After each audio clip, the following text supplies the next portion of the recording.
ఇండియాలో రీసెంట్ టైంలోనే ఇలాంటి ఇన్సిడెంట్స్ 17 జరిగాయి. ఆల్మోస్ట్ 200 మంది చనిపోయారు. బట్ స్టిల్ మనం ఏదైనా కూడా అప్లై చేస్తాం. మన ఫెసిలిటీస్ సరిగ్గా ఉండవు, సెక్యూరిటీ ప్రొవైడ్ చేయరు, సేఫ్టీ ఉండదు. బట్ స్టిల్ మనం క్రౌడెడ్ ప్లేస్లకు వెళ్తాం, పిల్లల్ని తీసుకొని వెళ్తాం, ఆడోళ్ళని వెళ్తాం, గుంపులుగా తోసుకొని చచ్చిపోతూ ఉంటాం అన్నమాట. ఆర్సీబీ కప్పు కొడితే 35,000 కెపాసిటీ ఉన్న స్టేడియంలోకి మీరందరూ టికెట్ లేకుండా వెళ్ళి ఏం చేస్తారు?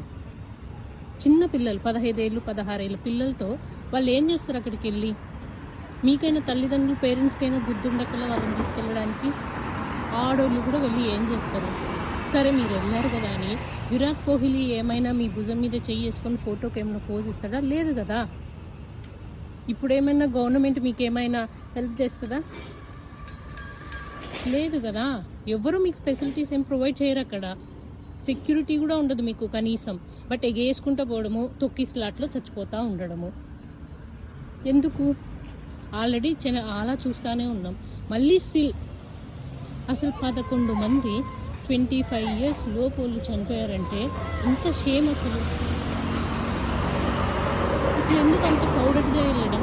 ఇంట్లో టీవీలో కూర్చొని చూడొచ్చు కదా. నీకు అంత అభిమానం ఉంటే సోషల్ మీడియాలో పోస్టులు పెట్టుకో, లేదా పర్సనల్గా నువ్వు ట్రై చేయి కలవడానికి. ఇంత క్రౌడెడ్లో వెళ్ళి నువ్వు అసలు అక్కడ ఏం కనిపిస్తుంది నీకు? ఎందుకు ఇలా?